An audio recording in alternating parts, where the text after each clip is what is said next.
Praise the lord. ఈరోజు వాక్యాంశము 1 Timothy పత్రిక 1:13. నన్ను బలపరిచిన మన ప్రభువైన క్రీస్తు యేసుకు కృతజ్ఞుడనై ఉన్నాను. ఆమేన్, హల్లెలూయా. ఎంత చక్కని వాక్యభాగమో కదా. ఈ వాక్యభాగం ద్వారా ఈ ఉదయకాలం ప్రభు మనల్ని ఎలా బలపరుస్తారు, మనతో ఏం మాట్లాడుతున్నారు అనేది మనం చూద్దాం. ఇక్కడ అపొస్తలుడైన పౌలు తిమోతికి రాస్తూ నన్ను బలపరిచిన మన ప్రభువైన క్రీస్తు యేసుకు కృతజ్ఞుడనై ఉన్నాను అని చెప్తూ ఉన్నారు. నిజంగా ప్రభు పట్ల కృతజ్ఞత కలిగి ఉండడం అనేది చాలా ముఖ్యమైన విషయం. ఎందుకంటే ప్రభు ఎన్నో మేళ్లు మన జీవితంలో చేస్తూ ఉన్నారు. మరి వింటున్న సహోదరుడా, నీ జీవితంలో కూడా ప్రభు ఎన్నో మేళ్లు చేస్తున్నారు కదా. మరి కృతజ్ఞత కలిగిన వాడివే ఉన్నావా? ఎప్పుడైనా ప్రభుకి స్తోత్రాలు యేసయ్యా అనుకున్నా చెప్పగలిగావా? నువ్వు ప్రభుకి స్తోత్రం చెప్పాలి కదా, థ్యాంక్స్ చెప్పాలి కదా. మరి ఆ విధంగా థ్యాంక్స్ కూడా చెప్పలేని స్థితిలో, స్తోత్రాలు యేసయ్యా నువ్వు పలకలేని స్థితిలో ఉంటే మరి ఎందుకున్నావో దేవుడు అందుకే ఈరోజు నీతో మాట్లాడుతున్నారు. ఎందుకంటే నిన్ను బలపరిచింది, నిన్ను రక్షించేది, నిన్ను విమోచించేది అన్నీ క్రీస్తే కదా. కాబట్టి ప్రభులో నువ్వు ఎలా ఉండాలంటే కృతజ్ఞత కలిగిన వ్యక్తివై ఉండాలి. ఆ విధంగా నీవు కృతజ్ఞత చూపించే వ్యక్తివై ఉండాలని ప్రభు నీ నుంచి కోరుకుంటున్నాడు. కాబట్టి మరి భక్తులు ఎందుకు బైబిల్ గ్రంథంలో మనకి చూపించారు ప్రభు అంటే వారిని మాదిరిగా తీసుకోవాలి. మనం అన్ని విషయాలు కూడా భక్తులు ఎంతైతే కృతజ్ఞత కలిగి ఉండేవారో, ప్రభు పట్ల ఎంత ప్రేమిస్తున్నారో, వాళ్ళు ఎంత భక్తి చేస్తున్నారో, మరి అటువంటి భక్తి, అటువంటి ప్రేమ కూడా మనం కలిగి ఉండాలి. అంతేకాదు అటువంటి కృతజ్ఞత కలిగిన హృదయాన్ని ప్రభు కోరుకుంటూ ఉన్నాడు. అలనాడు కుష్ఠరోగులు 10 మంది వెళ్తూ ఉండగా మరి వాళ్ళలో కూడా ప్రభువు వాళ్ళకి స్వస్థత ఇచ్చారు.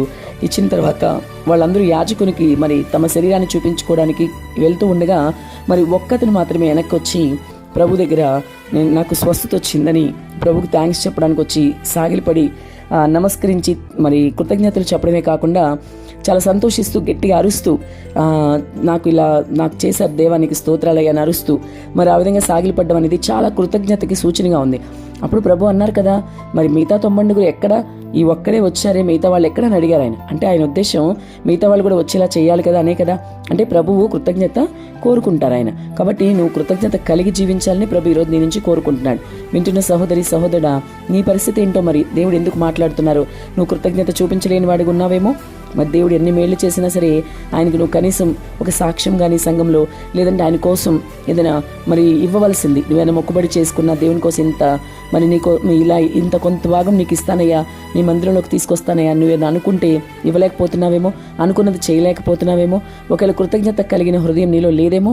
కృతజ్ఞత లేకుండా దేవుడు చేసిన మేళ్లు మర్చిపోయి మరలా ఇప్పుడు ఏదైనా చిన్న చిన్న విషయాలు దేవుడు నీకు చేయకపోతే మరి ఇంకా ఆన్సర్ రాలేదని, నీ ప్రార్థనకి సమాధానం లేట్ అయిందని ప్రభువుని దూషించే వ్యక్తిగా, ద్వేషించే వ్యక్తిగా నీవు ఉన్నావేమో. అందుకే దేవుడు ఈరోజు నీతో మాట్లాడుతున్నారు. వింటున్నా నీవు చాలా జాగ్రత్తగా ఆలకించాలి సుమా. ఒకవేళ నీలో కృతజ్ఞత లేని హృదయం ఉంటే గనక ఇప్పుడే ఆ హృదయం తీసి పక్కన పెట్టు. ఎందుకంటే నిన్ను బలపరిచేది, నీకు సహాయం చేసేది అన్ని వేళ ప్రభువే. కాబట్టి ఆయన వైపు నువ్వు చూస్తూ కృతజ్ఞత కలిగిన హృదయంతో నీ ముందుకెళ్తే అప్పుడు ప్రభు సహాయం చేస్తారు. కాబట్టి ప్రేమను, కృతజ్ఞతను మరి పౌలు ఎలాగైతే తెలియజేస్తున్నాడో ఆయనకి ప్రభు మీద ఉన్న ప్రేమను, కృతజ్ఞతను నీవు కూడా అలాగే నీ ప్రేమని, కృతజ్ఞతను తెలియచేయాలి.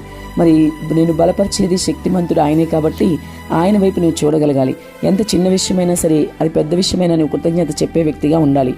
నీకు నిజంగా నీ ప్రభు పట్ల కృతజ్ఞత ఉంటే మాత్రం ఆయన గురించి నువ్వు ఇతరులకు ప్రకటిస్తావు. అలాగే సత్యసువార్తను ఇతరులకు తెలియజేస్తావు. నీ జీవితంలో ఆయన చేసిన మేళ్లను ఇతరులకు చెప్పే వ్యక్తిగా ఉంటావు. నీ సాక్ష్యాన్ని కూడా నువ్వు అనేకులకి పంచుకుంటావు. నీ ప్రభు నిమిత్తమై మరి పత్రికలు పంచడమా, లేదైతే చిన్న పనులు చేయడమా, పరిచర్య చేయడమా, ఏదైనా నువ్వు చేయగలుగుతావు. ఎందుకంటే నిన్ను బలపరిచిన వారి యందు నువ్వు సంతోషిస్తావు. కాబట్టి కృతజ్ఞత కలిగిన హృదయం కలిగి ఉండు. అంతేకాకుండా నీ జీవితం, కృతజ్ఞత కలిగిన నీ జీవితం అనేకులకి మాదిరిగా ఉంటుంది.